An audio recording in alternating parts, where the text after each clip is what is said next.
우리가 원하든 원하지 않든지 간에 시험을 당하게 됩니다. 아마 시험 당하지 않고 살아가시는 분은 단 한 분도 안 계실 거예요.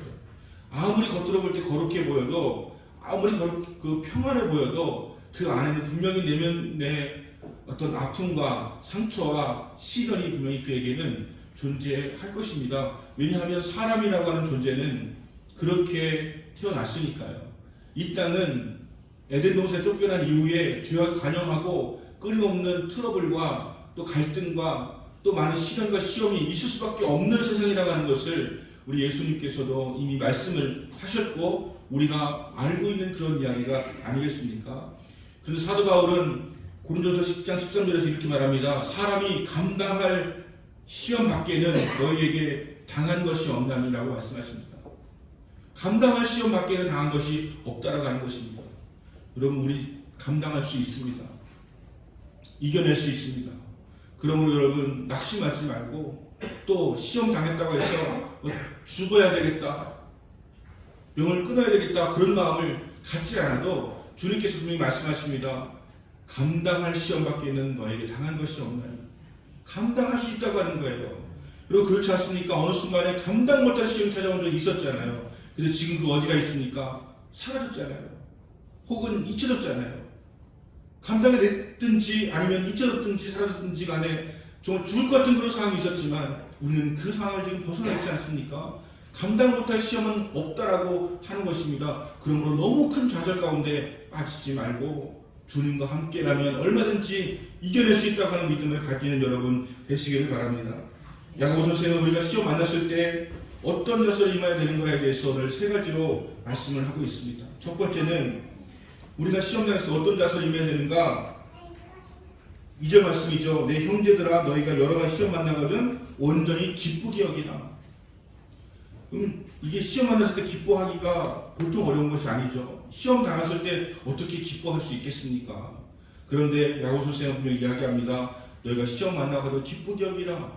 기쁘게 여겨야 하는 이유가, 기쁘게 여기면 그 합당한 이유가 있으니까 이렇게 말씀하시겠죠. 그 뒤에서 말씀하고 있는데, 여러분, 우리의 삶이 혹시 너무 막 정말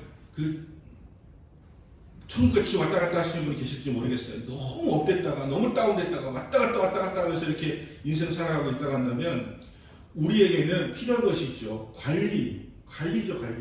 너무 업되지도 말고 너무 다운되지도 말고 좀 올라가면서 이렇게 조금씩 상승하면서 올라가는 그런 그래프가 좋지 않겠습니까? 그런 관리가 우리에게 필요한데, 우리 어떤 때는 너무 좋았다가 어떤 때는 죽을 것 같았다가 어떤 때는 막 죽을 힘을 내 충성을 당할 것 같다가 어떤 때는 주님이 안 계신 것 같다고 고백하다가 이렇게 왔다 갔다 하는 그런 인생이 아니라 뭔가 기복은 조금 없을 수가 없지만 올라가면서 관리하는 것이 필요한데, 그것에 중요한 것이 어디 있는 것이냐면 기쁠 때는요 하나님께 찬송하는 거예요.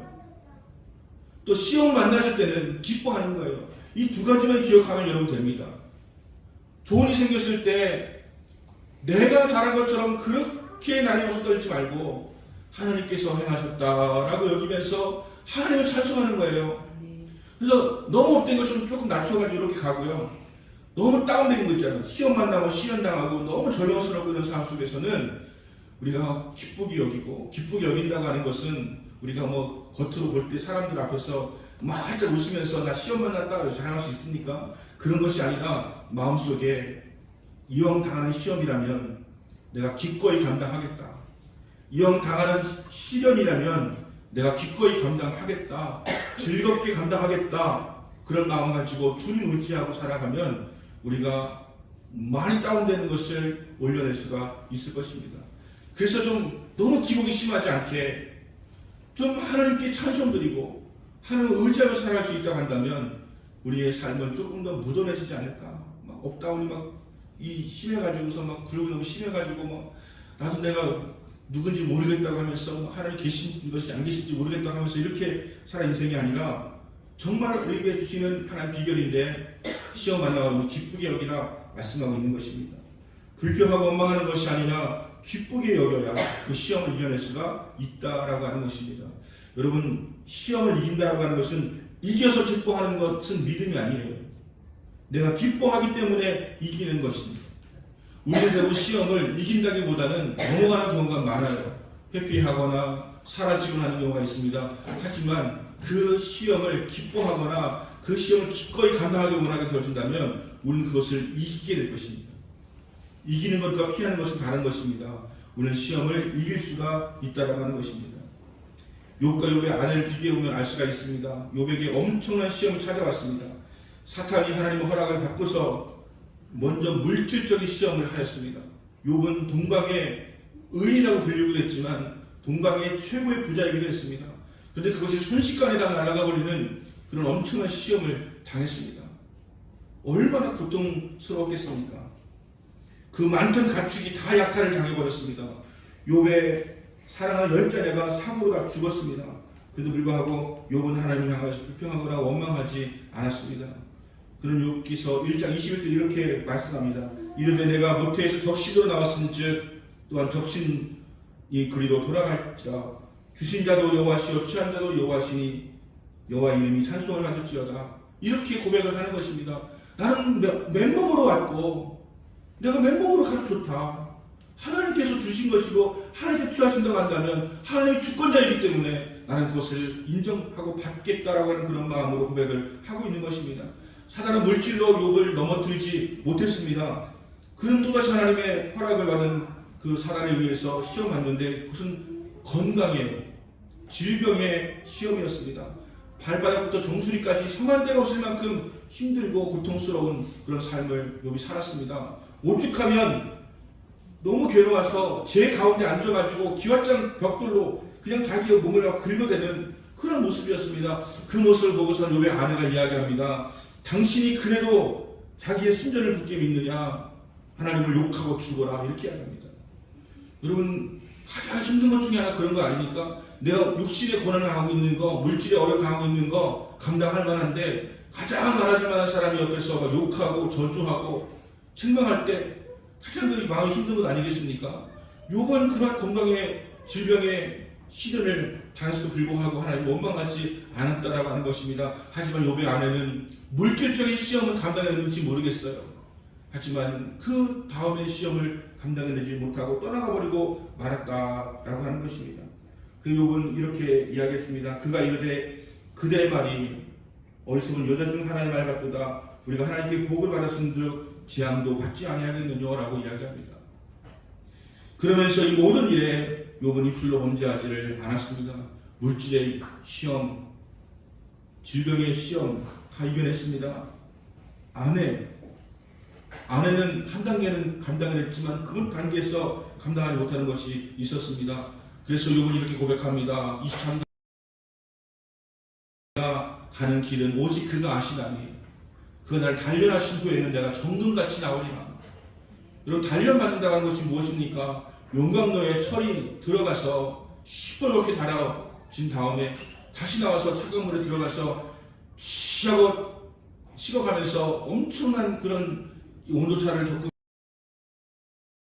아니겠습니까? 그 단단해지는 강도에 따라서 그 칼의 강도가 달라지게 되어지는 것 아니겠습니까? 여러분 우리의 시험이라고 하는 것은 연단입니다. 연단이라고 하는 것은 뜨거운 물에 들어갔다가 찬물에 들어갔다가 하면서 그 엄청 온도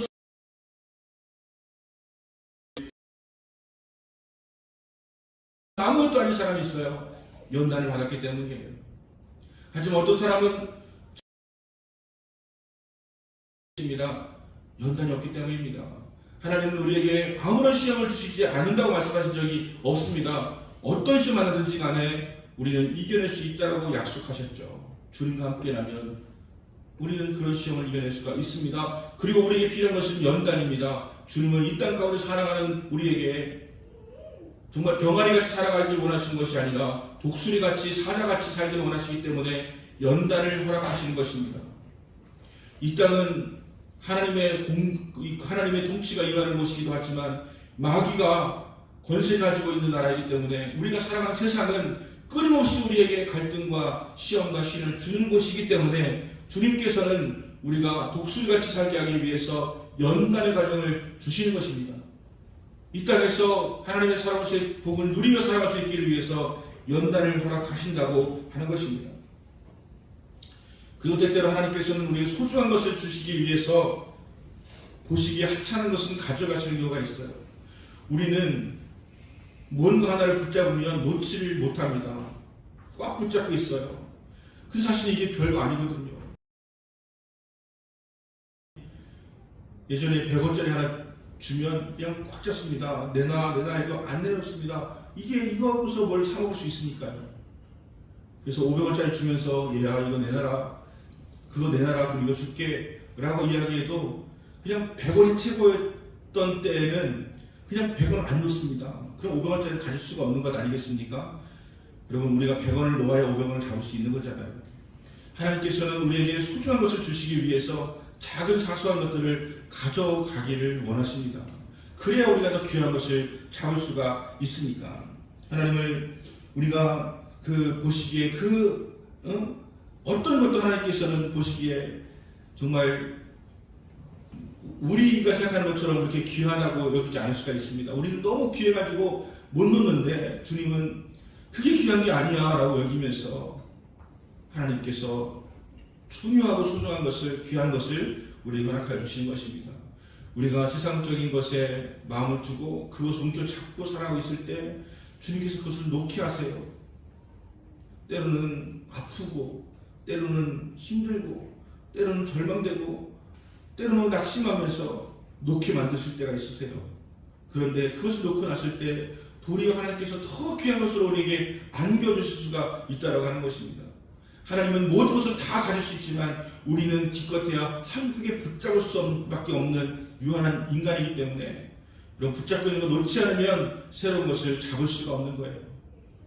하나님 주신 소중한 것을 잡으려면 내가 붙잡고 있는, 악착같이 붙잡고 있는 내 자아, 내 욕심 내놓지 않으면 주님의 것을 붙잡을 수가 없게 되는 것입니다. 하박국 선지자는 이것을 알았기 때문에 이렇게 노래했습니다. 비록 무화과나무가 무성치 못하고 포도나무에 열매가 없으며 감람나무에 소출이 없으며 밭에 식물이 없으며 우리 양이 없으며 외양간에 소가 없을지라도 나는 여호와를 인하여 즐거워하며 나의 구원의 하나님을 기뻐하리로다. 여러분, 앞에 그 소가 없는 거, 포도나무 열매 없는 거 이런 거 생각하면 기쁨이 있습니까? 근데 하박국은 하나님으로 인하여서 즐거워하고 기뻐하리로다라고 고백하고 있습니다. 그래서 지금까지도 하박국은 얼마나 감사한 일이 넘치지 않습니까? 제가 무슨 퀴즈를 해도 세상에서 제일 맛있는 국은 무슨 국이냐 그러면 하박국이라고 하잖아요. 그죠? 저는 하박국 말고도 더 귀한 국을 발견하긴 했는데 천국이죠, 천국. 그죠? 근데 하박국 하면 감사의 대명사로 끊임없이 우리에게 이야기되고 있지 않습니까? 그가 여호와를 기뻐하고 즐거워하였을 때 하나님께서 그를 높이시고 또 그에게 충만한 감사를 주신 것을 알 수가 있는 것이죠. 여러분, 진짜 축복은요, 감사하는 거예요. 전에 우리는 참 감사를 참 많이 했던 것 같아요. 그냥 제가 볼 때는 그냥 뭐든 다 감사했던 것 같아요. 그냥 콩 한 쪽도 감사했던 것이죠. 그냥 맨날 보리밥 먹다가 쌀밥 나오면 감사했고, 맨날 간장 먹다가 이제 반찬 조금 나오면 감사했고요. 그냥 조금이라도 뭔가 주어진 게 있으면 그냥 그게 감사했는데 지금 웬만한 거에는 감사가 나오지 않잖아요. 분명히 복은 더 받았는데 더 많은데 감사는 줄었어요. 그런데 감사해야 그게 축복입니다. 종은 울릴 때까지 종이 아니고 축복은 감사할 때까지 축복이 아니라는 거예요. 우리가 정말 감사를 많이 했던 그 시절이 어쩜 우리가 더 부자였었는지도 모르겠습니다. 그럼 감사를 회복하시길 바랍니다. 작은 것에도 감사할 줄 알아야 범사에 감사할 수 있는 사람이 될 수 있는 것이니까요. 자, 시험을 당하는 것이 중요한 것이 문제가 아니라 시험을 어떠한 자세로 감당하느냐는 것이 중요하다고 하는 것을 말씀드렸습니다. 두 번째, 시험이 우리에게 준 유익이 있다고 하는 것이죠. 왜 우리가 온전히 기뻐해야 되느냐? 시험이 준 유익이 있기 때문입니다. 3절 말씀 보시면 이는 너희의 믿음의 시험이 인내를 만들어내는 줄을 너희가 알미라. 군인은 훈련을 통해서 강해집니다. 마찬가지입니다. 성도들의 신앙도 무엇을 통해서도 강해지겠습니까? 시험을 통해서 강해지고 연단을 통해서 강해지게 되는 것입니다. 이것을 믿음의 시험이라고 하는 것이죠. 하나님 우리에게 시험을 주시는 것은 우리의 믿음을 더 순수하고 강하게 해서 우리의 인내를 만들기 위함입니다. 여러분 얼마큼 인내하세요? 얼마큼 참으실 수 있으세요? 우리의 삶의 그 기복은, 우리의 삶의 성패는 우리가 얼마나 인내하고 견디느냐에 달려있다고 생각하지 않습니까? 만약에 우리가 조금만 화가 나도 확 그냥 질러버리면 그냥 말은 무너져 버리죠. 인간관계도 무너지고 내가 하고 있던 모든 성취도 무너지게 되는 것을 보게 되지 않습니까? 우리 인내가 얼마나 중요한지 몰라요. 하나님 인내하지 않게 그냥 하나님 다 좋은 것만 계속 주시면 되잖아요. 아니라고 했잖아요. 이 땅은 마귀가 권세를 잡고 있다고. 하나님 안에 구원받을 때는 괜찮은데 여기를 벗어나서 세상에 살아가려면 끊임없는 시련이 하나님이 원하지 않든지 간에 우리에게 다가온다니까요. 그걸 감당하려면 우리에게 인내가 필요하고 우리가 믿음으로 강해지는 것이 필요하기 때문에, 연단이 필요하기 때문에 주님께서 우리에게 시험과 연단이 우리에게 필요한 것을 말씀을 하고 계시는 것이에요. 구약시대 이스라엘 백성들 생각해보면 참 감사한 일이 많았죠. 광야를 나온 동안에 여러분 그거 아십니까? 그들이 굶었다는 말이 없어요. 그들은 항상 뭘 먹었습니다. 광야는 아무것도 없었는데요. 농사를 지은 것도 아니었었는데요. 그 땅은 흡수한 땅이 돼가지고요. 비가 내리면 쑥 빨려 들어가가지고 그냥 겉에는 여전히 사막같이 말라버리는 거예요. 농사도 안 돼요. 광야는 사막 같은 단어예요. 그런 땅에 살아가면서 날마다 하나님 은혜로 살았다니까요. 구원 이후의 삶은 날마다 하나님의 은혜로 사는 삶이에요.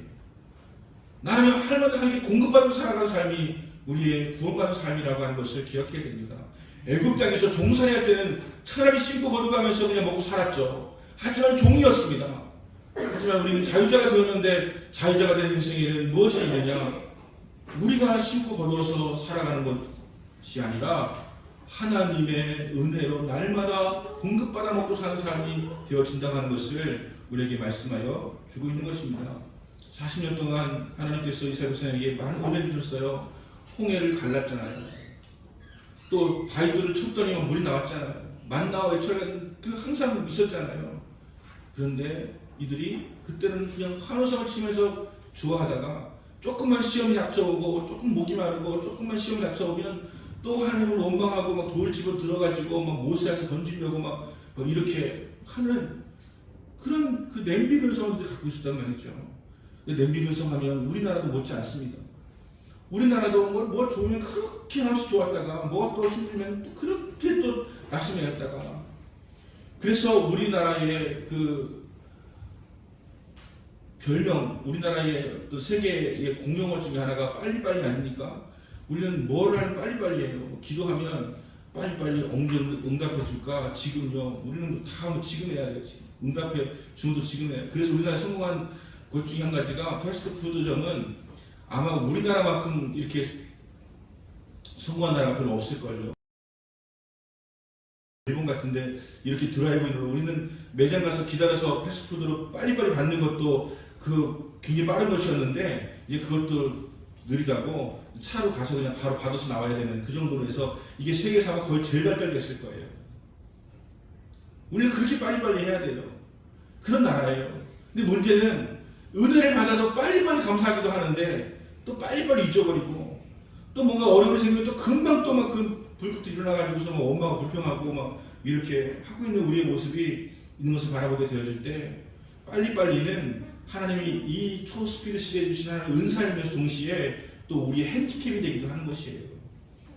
그리고 이거 관리하셔야 돼요. 은혜는 좀 빨리빨리 하고 또 좀 길게 하고요.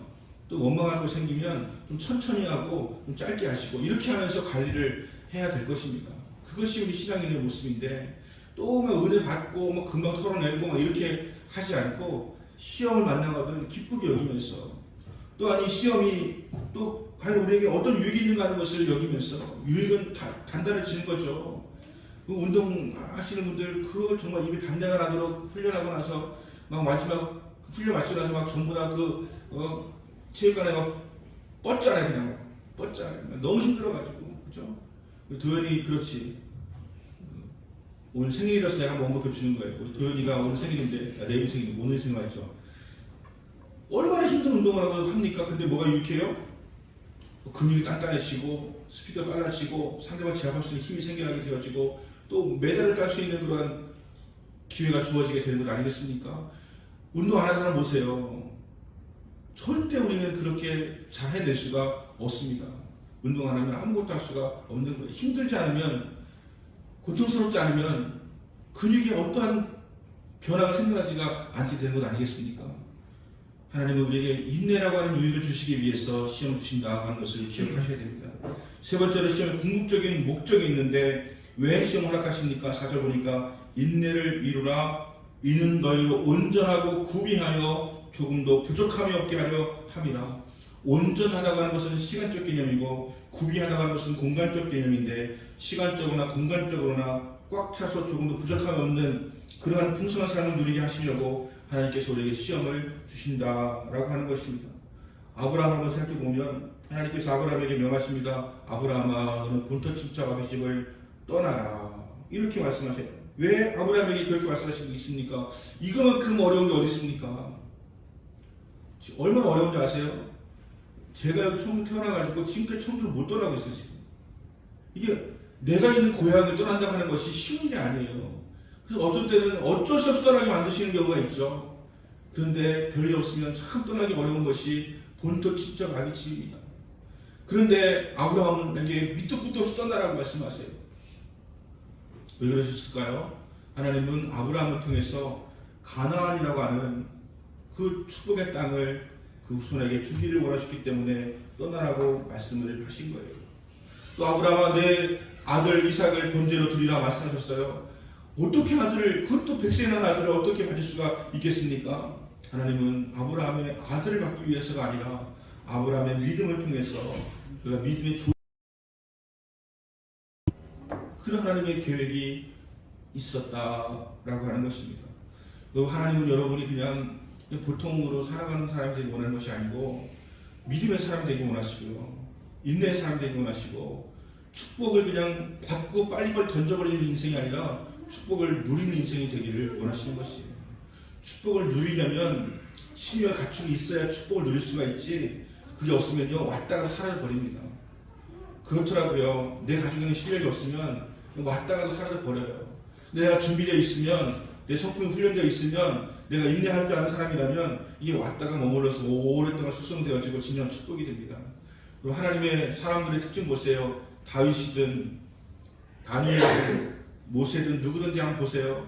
그들은 하나님께서 한번 복을 주신 이후에 한 번도 중간에 떨어지거나 낙마하거나 되는 일이 없는 것 아십니까? 요셉은 죽을 때까지 총리예요. 다니엘도 마찬가지고 아브라함도 마찬가지예요. 하나님은 끝까지 복을 하세요.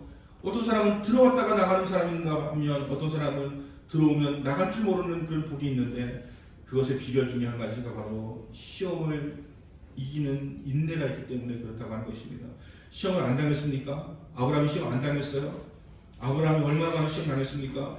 그냥 맨날 좋기만 했습니까? 아니잖아요. 많은 시험을 당하면서도 어떤 때는 지기도 하고 이기도 하고 넘어졌다가 무릎 깨졌다가 다시 일어나기도 하고 하면서 단련되어가지고 나중에는 이삭을 바쳐라 그래도 숨도 쉬지 않고 바로 드리잖아요. 하나님의 의도는 이삭이 아니라고 하는 것을 알기 때문인 거죠. 우리의 믿음이 연단을 받으면, 하나님이 누구신지 알게 되어지면 하나님께서 우리에게 말씀하시는 이유를 알게 되어져요. 아니 말이 됩니까? 이삭을 줘놓고서 도로 뺏어가는 게 어디 있습니까? 하면서 난 못 줘요. 안 가요. 주님 안 믿을래요. 이렇게 하는 것이 아니라 하나님의 의도는 이삭이 아니라 나의 믿음이었구나 하는 것을 알게 되니까 흔들림 없이 이삭을 바치면서 나아가고 있는 아브라함을 보는 것 아니겠습니까? 여러분, 하나님 무슨 말씀 이해가 안 가면 정말 이해가 안 간다고 하면서 그냥 포기해버리고 불순종하며 살아가는 그런 정도 수준이 아니라, 하나님 말씀하시면 하나님이 말씀을 하실 때는 이유가 있겠지. 하나님 말씀하실 때는 분명히 더 큰 축복이 있겠지. 하나님 말씀하실 때는 감당할 능력도 함께 주시겠지 라고 하면서 순종하며 나가면 우리 인생이 달라지는 것이 아니겠습니까? 정말 하나님의 의도를 아셔야 됩니다. 그 정도 수준 되려면 시험을 당하거든 기쁘게 여길 수 있어야 돼요. 속으로 그래 시험 왔냐? 내가 감당해 내겠다. 내가 주님과 함께라면 감당해 낼 거야. 그리고 내가 연단받아서 인내를 이루고 소망을 이룰 거야. 온전하고 구비하여 조금도 부족함이 없는 그런 성품, 그런 인생을 이룰 거야 라고 하는 것입니다. 제가 그 쥐레밭 거기 비무장지대 가면 쥐레밭이 참 많거든요. 그래서 곳곳마다 써놓은 것이 뭐냐면 이거 써 있어요. 제가 한 번은 그 일병 때 비무장지대 안에서 이렇게 작전하고 있었는데 써있는데 그 쥐레밭이라고 써있는 곳에 산딸기가 가득하게 달려있는데 그거 못 들어가는 거예요. 들어가지 말라고 했기 때문에. 그래서 제가 시를 했잖아요. 저기 맺힌 산딸기가 먹음직도 하다만 고참들이 쳐다보니 먹을 게 전혀 없네 하면서 저기 맺힌 산딸기가 혼났죠. 지금 네가. 근데 가지 말라고 하는 길이 있지만 하나님께서 우리에게 그 정말 허락하신 그 길은 우리가 인내하고 연단받아서 훈련되었으면 우리는 마음껏 누릴 수 있는, 여러분 그곳에 다 들어가는 게 아니에요. 전문가도 들어갈 수 있어요. 우리는 하나님께서 보통 사람들은 상상도 할 수 없는 복을 누리게 하신 애가 있는 줄로 믿으시기를 바랍니다. 빨리빨리 조스피드 시절을 살아왔기 때문에 우리나라는 복을 많이 받았습니다. 지금도 우리나라가 이 어려운 그 세계의 상황 속에서 점점 올라가고 있어요. 보세요. BTS가 이 미국 대통령의 초청받아가지고 백악관에 이번에 가지 않습니까? 그리고 오늘 또 이 칸 영화제에서 받지 않습니까? 현대자동차, 기아자동차 그룹이 유럽에서는 2위고 미국에서 3위고 이렇게 올라가 있다고 들려오지 않습니까? 반도체는 세계적인 전략적인 그런 무기가 되어 있지 않습니까? 확실히 우리나라이지 않습니까? 왜 안 좋은 것만 자꾸 바라보냐고요. 왜 힘든 것만 바라보냐고요. 주님이 우리에게 주신 축복 좀 헤아려 보고 감사하고 또 이것을 누릴 수 있도록 이게 문제인 거예요. 제가 말씀드린 요즘도 그것입니다. 하나님 축복 주시는데 우리 누리지 못해요. 계속 원망 불평만 쏟아대요. 감사하다 하면서 기뻐하면서 살아가면 되는데 그냥 그렇게 주시는데도 불구하고 그런 것들은 다 고백도 하지 않고 안 좋은 것만 바라보면서 문재인이가 어떻고 또 뭐 이런 것만 왜 그런 거에 불평 원망하며 살아갑니까? 우리는 하나님 주신 것에 감사하면서 이걸 누려야 돼요. 하나님은 그렇게 하시려고 이렇게 지금 세계적인 많은 어려움을 주셨지만 이 가운데 변화가 생기지 않습니까? 지금 변화가 일어나는 거 보이지 않습니까? 지금 하나님의 놀라운 섭리는 그렇게 이루어지고 있다라는 것을 기억하시면서 여러분 시험 만나거든 온전히 기쁘게 여기라 대놓고 희죽희죽 웃으라 얘기가 아니라 그래 시험 네가 찾아왔냐? 알겠다. 내가 감당해 주겠다. 기꺼이 즐겁게 감당하겠다. 피할 수 없는 시험이라면 내가 감당해 내겠다. 그런 마음으로 주님과 함께 하시면 인내를 이룰 것이고 또한 소망을 이룰 것이고 온전하고 구비하여 조금도 부족함이 없게 하신 하나님의 놀라우신 섭리와 은혜를 깨닫게 될 줄로 믿습니다. 오늘 주신 말씀을 기억하면서 합심으로 한번 기도하겠습니다.